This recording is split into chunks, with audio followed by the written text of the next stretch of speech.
নমস্কাৰ মই মোৰ সকলো জ্যোতিষ অনুৰাগীক মোৰ ফালৰ পৰা সন্মান জনাইছোঁ।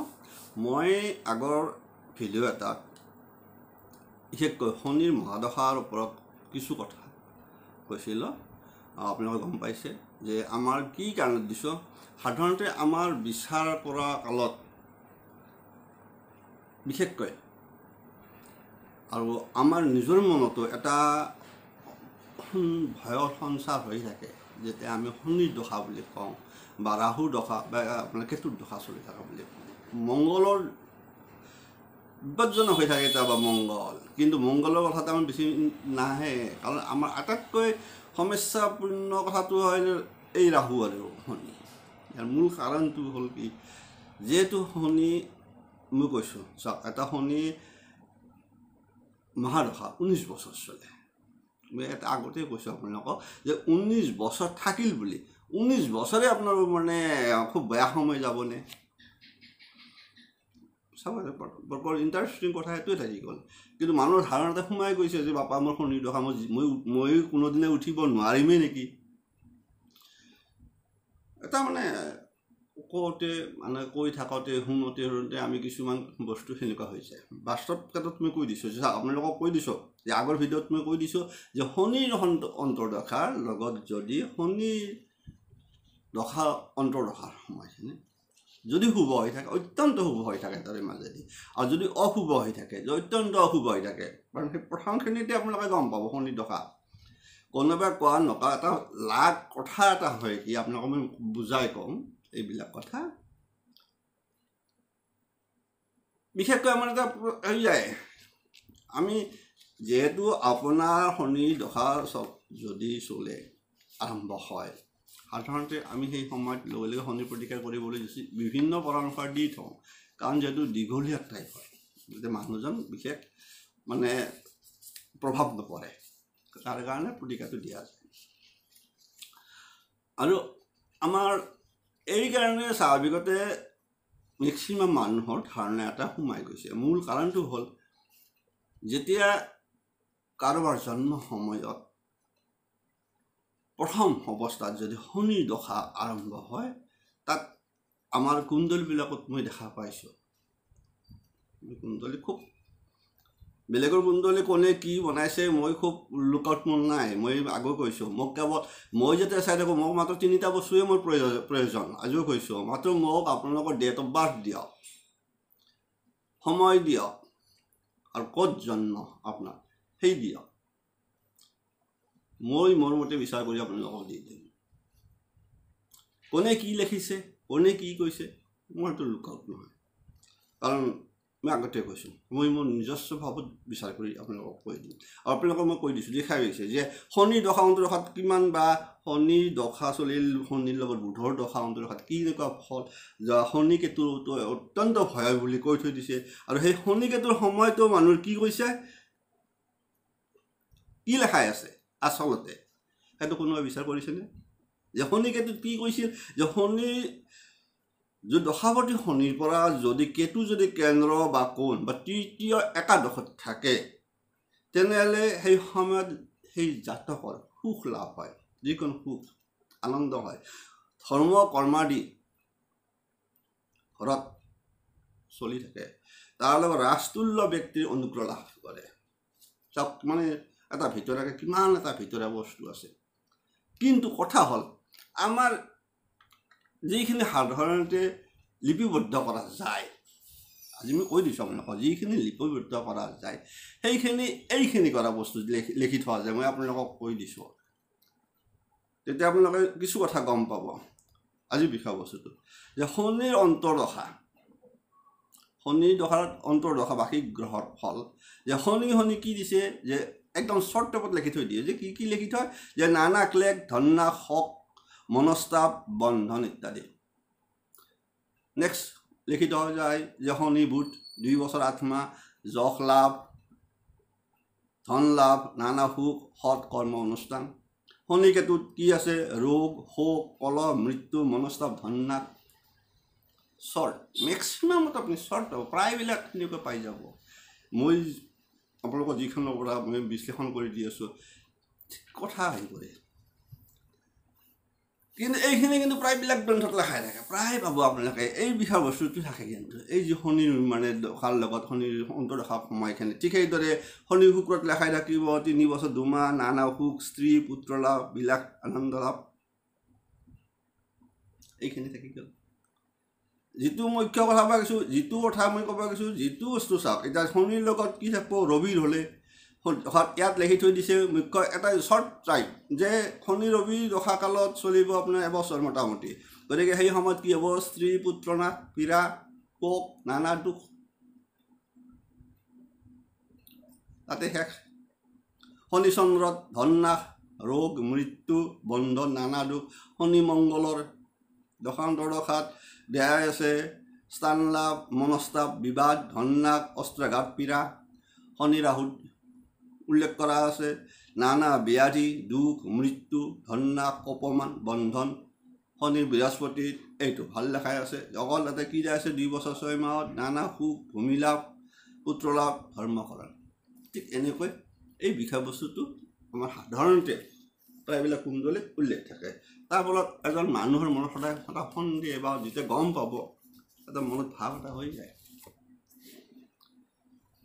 স্বাভাৱিক কথা। আপোনালোকে লক্ষ্য বস্তু অকল সেইখিনি আছে, কিন্তু তাতে কিন্তু বস্তুটো মই যিখিনি মানে আপোনালোকক আগৰ ভিডিঅ'ত কৈ দিছোঁ, আপোনালোকে গমেই পালে যে আনকি কেতুৰ দশাকালতো মানুহৰ কি হয়, শনি দশা কেতুৰ অন্তৰ্দশাকালতো মানুহৰ ৰাজতুল্য ব্যক্তি সাহায্য লাভ কৰিব পাৰে। মানুহৰ ঘৰত ধৰ্ম কৰ্মাদি অনুষ্ঠান, ধৰ্ম কৰ্মাদি অনুষ্ঠান মানে কি আপোনাৰ কওকচোন, বিবাহ বাৰু উৎসৱ, বিবাহ বাৰু আহি যাব, বিবাহ বাৰু উৎসৱো হ'ব পাৰে। কাৰোবাৰ হয়তো সন্তান নাছিল, সন্তান প্ৰাপ্তিৰ যোগ হৈ থাকে, শনিকেতুৰ যোগতো হৈ থাকে সন্তান প্ৰাপ্তিৰ যোগ, মনত ৰাখিব। কিন্তু যিখনত মেইন মই যিখিনি স্বাভাৱিক নোট কৰা যায়, সেই যিখন মই কথা ক'লোঁ, আগৰখিনি কথা ক'লোঁ, আপোনালোকে চাওক তাতে কি অকল এইখিনিত পুত্ৰ হানি অমুক, কিন্তু পুত্ৰ লাভটো উল্লেখ কৰিছে নাই, তাত কিন্তু একো নাই, অকল সেইখিনি বিষয়বস্তুতে লিপিবদ্ধ থাকি যায় আপোনালোক। গতিকে সেইটো বাদ দিয়ক। গতিকে কিছু কথা এইকাৰণে ক'লোঁ যে বিভিন্নজনে বহুত কথা কৈ থাকিব পাৰে, কাৰণ মই যিটো ক'ব গৈছোঁ সেইখিনি কথা বহুত নাপায়, বহুত গ্ৰন্থত নাইও, তেনেকৈ শ্বৰ্টকৈ দি থৈ দিছে, তাৰপিছত বাকীখিনি অলপ অলপকৈ থৈ দিছে দীঘল। কিন্তু মই এই বিষয়বস্তুৰ ওপৰত মই আপোনালোকক সুন্দৰকৈ কৈ দিছোঁ। মই অলৰেডি শনিকেতু কৈ দিলোঁ, আপোনালোকক গম পালে শনিকেতু বেয়া হয় যদি এইমতে যিখন আগৰখিনি কৈ দিলোঁ সেইমতেতো অত্যন্ত অশুভ হৈ থাকিল গোটেই আপোনাৰ গোটেই 7 বছৰ। কেতু শনিতটো বেলেগ কথা, কিবা আছে শনিৰ লগত কেতুৰ হ'লে আপোনাৰ 1 বছৰ 1 মাহ 9 দিন চলে, সেই বিষয় সময়খিনি কৈছোঁ। আৰু এনেই কেতুৰ দশা কিন্তু 7 বছৰ। আগতে কেতু দশাকাল সেই যে সেনেকুৱাই চাইব, বেছি কথা কোৱা যায় উপায় নাই। নেক্সট এটা কথা থাকি গ'ল, মই আজি আৰু বেছি দীঘল নকৰোঁ, যিহেতু আগৰ বিষয় শনি দশা অন্তৰ্দশাত বিভিন্ন গ্ৰহত এটা লামচাম আপোনালোকক দি থলোঁ, এটা বিষয়বস্তু আপোনালোক কি হিচাপত অন্তৰ্ভুক্তি কৰা থাকে সেই বিষয়ে কৈ দিলোঁ। কিন্তু প্ৰকৃতপক্ষে আনফালে আচল ভিতৰৰ কথাখিনি কিন্তু বহুত পাক থকা। গতিকে এখন যেতিয়া কুণ্ডলী বিচাৰত যদি আপুনি এই বিষয়বস্তু লৈ পেলাই এজন জাতক বা জাতিকাক কৈ দিব চাই যে তোমাৰতো শনিৰ দশা অমুক অমুক অমুক অমুক, একদম মানুহ চাই ভয় খায়, কিন্তু নহ'বও পাৰে। মইতো আপোনাক দেখুৱাই দিলোঁ, কৈ দিলোঁ কেতিয়া নহ'ব পাৰে, ঠিক সেইদৰে এতিয়া মতে আজি এটাই ক'ম, সেইটো হ'ল শনিৰ মহাদশা লগত শুক্ৰৰ অন্তৰ্দশা কাল। আপোনাক আগৰ যিখিনি মই তাত তথ্য কথা ক'লোঁ, তাততো আপোনাক গোটেইখিনি শনি শুক্ৰৰ দশাকালটো অত্যন্ত শুভই পাই গ'ল আপোনালোকে, তাত কিন্তু নাইয়ে, গোটেই ভালেই হ'ব আপোনাৰ 3 বছৰ, নহ'বও পাৰে। কিয় নহ'ব পাৰে এইটো কৈ দিছোঁ চাওক, মই আপোনাক অলপ মই কৈ দিছোঁ যে শনিৰ দশা শুক্ৰ অন্তৰ্দশা আপোনালোকৰ 3 বছৰ সময়, এইটো সময় 3 বছৰ। জন্মকুণ্ডলীত শুক্ৰ যদি স্বক্ষেত্ৰী হয়, উচ্চ ক্ষেত্ৰত থাকে, স্বক্ষেত্ৰী বুলি অৰ্থ হ'ল যদি বৃষ বা তুলাত হয় উচ্চ ক্ষেত্ৰী ক'ত মীন ৰাশি একাদশে থাকে বা কেন্দ্ৰত থাকে একাদশত বা কেন্দ্ৰত শুভযুক্ত হৈ থাকে কেন্দ্ৰটো কৈছোঁ আপোনালোকলে হয় লগ্ন নহয় চতুৰ্থ সপ্তম দশমে কেন্দ্ৰস্থান গতিকে এই কেন্দ্ৰত শুভযুক্ত অৱস্থান কৰে এই সময়ত এই দশাকালত শনি দশা শুক্ৰ অন্তৰ্দশা কালত সেই জাতকৰ স্ত্ৰী পুত্ৰৰ বিষয়ে শুভ হয় সন্মান লাভ ৰাজতুল্য ব্যক্তিৰ অনুগ্ৰহ বিদেশৰ পৰা অৰ্থ লাভ আদি হ'ব পাৰে গতিকে এইখিনি থাকি গ'ল বেছি দিশ আৰু আছে শ্বৰ্ট কৰি দিছোঁ কিন্তু তাৰ মাজত কথা আছে এই যে ক'লোঁ যে শুক্ৰ গোটেই শুভ বুলি কোৱাই আছে আগৰ যিটো তথ্যত কিন্তু নেক্সট এই বস্তুটো আকৌ তাত কি আছে যে কথা কিন্তু থাকি গ'ল যদি শুক্ৰ যদি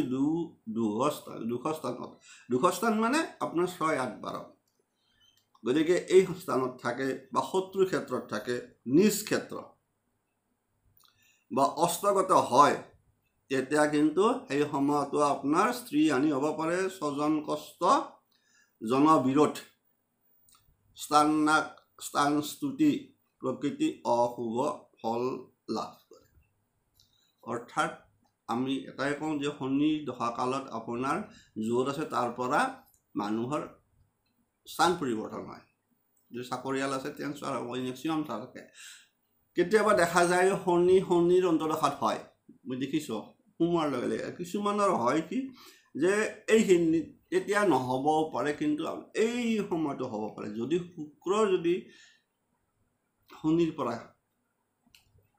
6 বা 8 বা 12 নম্বৰ ঘৰত থাকে বা শত্ৰু ক্ষেত্ৰত থাকে বা নিজ ক্ষেত্ৰত থাকে তেতিয়াহ'লে সেই সময়তো আপোনাৰ স্ত্ৰী হানি যোগ হৈ থাকে বা আপোনাৰ স্বজন কষ্ট হয়তো ঘৰুৱা কাৰোবাৰ কিবা এটা হ'ব পাৰে জনবিৰোধ স্থানস্তুতি প্ৰভৃতি অশুভ ফল লাভ হৈ থাকে আৰু এটা পইণ্ট আপোনালোক মনত ৰাখি দিলে হ'ল যে দশাপতি শনিৰ পৰা সিফালে থাকি লগ্নৰ পৰা নেক্সট আৰু এটা কৈছে কি দশাপতি শনি য'ত বহি আছে তাৰ পৰা যদি চাব দশাপতি শনিৰ পৰা যদি কেন্দ্ৰত থাকে নৱমত থাকে একাদশত অৱস্থিত হয় খুব ইম্পৰ্টেণ্ট পইণ্ট থাকিব লাগে চাৱাৰ সময়ত খুব এটা মানি দিলে হ'ব লগা হয় যে শনিপতি দশাপতি শনিৰ পৰা শুক্ৰ যদি কেন্দ্ৰ নৱমত বা একাদশত অৱস্থান কৰে এইৰূপ অন্তৰ্দশা কালত দান ধৰ্ম ৰাজতুল্য ব্যক্তিৰ প্ৰীতি লাভ স্বজন বৃদ্ধি স্বজন সুখ প্ৰভৃতি শুভ ফল হৈ থাকে আনফালে এই কথাতে আছে যে দশাপতি শনিৰ পৰা শুক্ৰ যদি এইটো হ'ল থাকি গ'ল কেন্দ্ৰত থাকি গ'ল আন এটা আগতে কৈছোঁ নেক্সট আৰু এটা থাকে দশাপতি শনিৰ পৰা শুক্ৰ যদি 6 নম্বৰ 8 নম্বৰ 12 নম্বৰ ঘৰত থাকে এইৰূপ দশাকালতো কি হয় দন্তশূল চক্ষু ৰোগ জ্বৰ ভাতৃবিৰোধ মানে পানীত পৰি মৰা ভয় থাকে উচ্চ স্থানৰ পৰা পতন চাব কিন্তু আমি স্বাভাৱিকতে জানো উচ্চ স্থানৰ পতন কাৰ দশাকালত মেক্সিমাম ভয় থাকে কেতু যদি অশুভ হৈ থাকে কেতু দশাকালত ঠিক এনেকুৱা ঘটনা ঘটি যায় এই যে গছৰ পৰা বিল্ডিঙৰ পৰা পৰি মৰা কিবা হওক কেতু হয় সেইবিলাক গতিকে আনফালে কিন্তু ইয়াত কোৱা আছে যে শনি দশাকালত শুক্ৰ যদি 6, 8, 12 থাকে সেই সময়টো সেই দশাকালতো ই হ'ব পাৰে যে এইটো ভয় থাকে যে পানীত ডুবি মৰাও ভয় থাকে পানীত ডুবি পৰা কিন্তু ৰিষ্টটো মোটামুটি চন্দ্ৰৰ পৰা হয় এইটো চাব কিন্তু চন্দ্ৰ যদি অশুভ থাকে পানীত পৰা হ'ব থাকে ঠিক উচ্চ স্থানটো কেতুৰ পৰা হয় কিন্তু আনফালে শনি আৰু শুক্ৰৰ দশা অন্তৰ্দশা হ'ব পাৰে যেতিয়া শুক্ৰ যদি 6, 8 বা 12 ঘৰত থাকে দশাকালত তেতিয়া কিন্তু সেই আবাৰ ফল ক'ৰবাত সোমাই আছে থৈ দিছে গতিকে এইখিনি চাব লগা হয় আঘাত প্ৰভৃতি অশুভ ফল লাভ হয় তাৰ ফলতো দ্বিতীয়তে শুক্ৰ যদি দ্বিতীয় বা সপ্তমপতি হয় আগেও কৈছোঁ এই দশাকালটো সদায় ধৰা আছে মাৰস্থা তাত কি হয় অন্তৰত বিশেষ দৈহিক কষ্ট সূচিত হয় অসুখ বিসুখ হৈ থাকিব পাৰে আজি মই ইয়াতে সমাপ্ত কৰিলোঁ, বেছি দীঘল নকৰোঁ, দীঘল কৰিম বিৰক্তি বোধ হৈ থাকিব।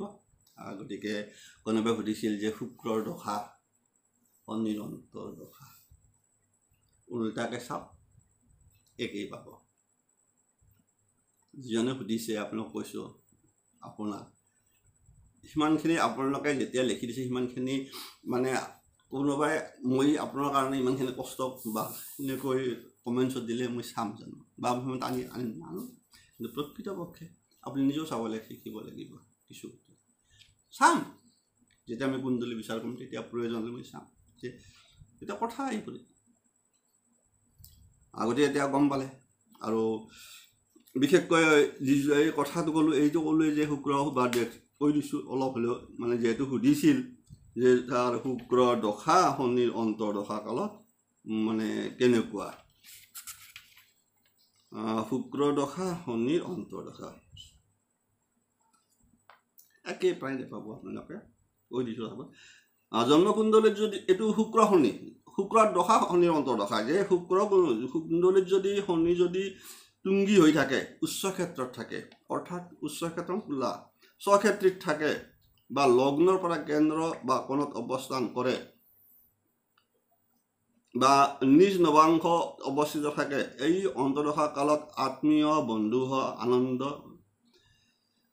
বহু সখ্য মানে এইগিলা মিত্ৰ বা মৰ্যাদা বৃদ্ধি, কন্যা সন্তান লাভ, তীৰ্থ ভ্ৰমণ, দান ধৰ্ম আদি পূৰ্ণ কৰ্ম আৰু তাৰ লগত বিশেষ লাভ হৈ থাকে।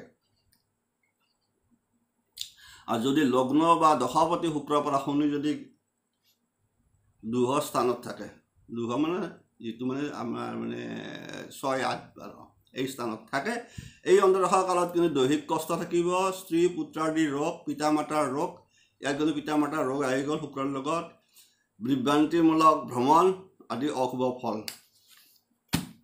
গতিকে গম পালে প্ৰায় একে আৰু অলপ ঘূৰাই চালে যি পাব সেইফালে সেই একে পাব, অলপ পাৰ্থক্যটো অশুভটো তাত বেলেগ আছিল। শনি দশা শুক্ৰ অন্তৰ্দশা যদি হয় তেতিয়া 6, 8, 12 থাকিলে অলপ বেলেগ আছিল। ইয়াত কিন্তু তাৰ লগত কিন্তু যদি শুক্ৰৰ মহাদশা শনিৰ অন্তৰ্দশা কিন্তু তাৰ লগত কিন্তু কি জানিছে এতিয়া কিন্তু আপুনি চাব, দৈহিক কষ্ট, স্ত্ৰী পুত্ৰাদিৰ ৰোগ, পিতা মাতাৰ ৰোগ, বিভ্ৰান্তিমূলক ভ্ৰমণ, অশুভ ফল। আনফালে এই অন্তৰ্দশা কালত ব্যৱসায় ক্ষতি, আনকি পালিত পশু পক্ষীও হানি হ'ব পাৰে। গতিকে মই হয়তো কি কাৰণত ক'লোঁ, হয়তো মই চাম ইয়াৰ মানে মই ইয়াতে শনি দশা দি থাকোঁতে কিমানে চাই কিমানে কমেণ্টছ কৰে মই চাম। আৰু যদি দেখিম যে ইয়াৰ কোনো কাৰো ইণ্টাৰেষ্ট নাই, মই মিছামিছি ইয়াতে বকি কিয় থাকিম। তথাপিতো মই যিজনে সুধিছিল মই কৈ দিলোঁ শেষৰ ফালে যে শুক্ৰৰ দশা শনিৰ অন্তৰ্দশা কালটো একো নাই, ভালে। কিন্তু শনি যদি আপোনাৰ লগ্নৰ পৰা বিশেষকৈ 6, 8, 12 ভিতৰত থাকে, অথবা শুক্ৰ য'ত আছে তাৰ পৰা যদি 8, 6, 8, 12 থাকে, আপোনালোকে নিশ্চয় গম পালে এই সময়ত সন্তানৰ অসুখ বিসুখ, পিতৃ মাতৃৰ অসুখ বিসুখ, আপোনাৰ ব্যৱসায় এইবিলাক থাকিব। এৰিছোঁ, সকলোৱে মংগল থাকক, ভালে থাকক। চাব আপোনালোকে চোৱাৰ লগত, যিকোনো ভিডিঅ' চোৱাৰ লগত বহুত কথা আহি পৰে। আজি মই কৈ দিলোঁ, যদি মোৰ ইণ্টাৰেষ্ট নাপায় বা মই বনাই বা কি লাভ, বহুত কথা আহি পৰে। ময়ো এৰি দিলোঁ আজি আপোনালোকৰ এইখিনি দিছোঁ। বেছি কোৱা নাযায় যদিও কিছুমান বুজাৰ কাৰণে কোৱা যায়। সকলোৰে ভালে থাকক, সকলোৰে মংগল হওক। যিসকলে নতুনকৈ চাই আছে ছাবস্ক্ৰাইব কৰিব, ছাবস্ক্ৰাইব কৰাটো আপোনালোকৰ একো অসুবিধা নাই। যিবিলাকৰ বিশেষকৈ অলপ হ'লেও জানাৰ মানে ইণ্টাৰেষ্ট আছে, যাৰ ইণ্টাৰেষ্ট নাই সেইবিলাক ক'ব নাযাওঁ।